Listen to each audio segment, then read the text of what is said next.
নমস্কার বন্ধুরা, the green রুফটপে আপনাকে আরও একবার স্বাগত। আজকে আমরা জানব ছাদ বাগানে বৃষ্টির জলের উপকারিতা এবং অপকারিতা সম্বন্ধে। আচ্ছা, আপনার ছাদ বাগান কি বর্ষার জন্য সম্পূর্ণ প্রস্তুত? আজকে আমরা জানব বৃষ্টির জল কিভাবে উপকার করে আপনার গাছের, আর কোথায় বা লুকিয়ে আছে বিপদ। তো প্রথমেই জেনে নেওয়া যাক ছাদ বাগানে বৃষ্টির জলের উপকারিতা। 1. প্রাকৃতিক জল সঞ্চয়। বৃষ্টির জল সম্পূর্ণ প্রাকৃতিক এবং রাসায়নিক মুক্ত।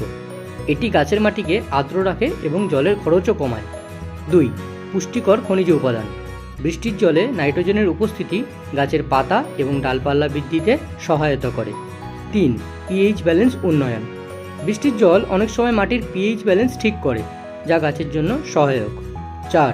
তাপমাত্রা নিয়ন্ত্রণ। বর্ষার বৃষ্টি গরমে হাঁপিয়ে ওঠা গাছকে শীতল রাখে এবং স্বস্তি দেয়। এবার জেনে নেব ছাদ বাগানে বৃষ্টির জলের কিছু অপকারিতা। 1. জল জমে থাকা।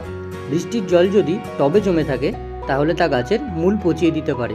এটি রুট রট বা মূল ক্ষয় সৃষ্টি করে। 2. ছত্রাক ও ব্যাকটেরিয়া আক্রমণ। বর্ষায় অতিরিক্ত আর্দ্রতা ছত্রাকজনিত রোগ যেমন পাতা পচা, ডাউনি মিলডিউ বাড়াতে পারে। 3. মাটি ক্ষয়। নিয়মিত ভারী বৃষ্টিতে টবের মাটি ধুয়ে যেতে পারে, ফলে মাটির গঠন নষ্ট হয় এবং পুষ্টি হ্রাস পায়। 4. পাতা ও ফুলের ক্ষতি। ঝড়ের সঙ্গে আসা ভারী বৃষ্টির ধাক্কায় পাতা ও ফুল ঝরে পড়তে পারে। ছাদ বাগানে বৃষ্টির জলের উপকারিতা এবং অপকারিতা দুই জানলেন। এবার জেনে নিন বর্ষার আগে আপনাকে কি সতর্কতা অবলম্বন করতে হবে। টবের নিচে ভালো ড্রেনেজ হোল রাখুন।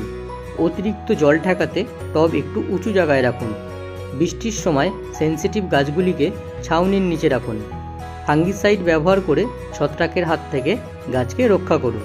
বৃষ্টি প্রকৃতির উপহার, কিন্তু সচেতন না থাকলে সেটা হতে পারে আপনার ছাদ বাগানের গাছের জন্য ক্ষতির কারণ। তাই গাছের যত্নে সতর্ক থাকুন সবুজের সঙ্গে। ভিডিওটি ভালো লাগলে শেয়ার করুন এবং সাবস্ক্রাইব করতে ভুলবেন না।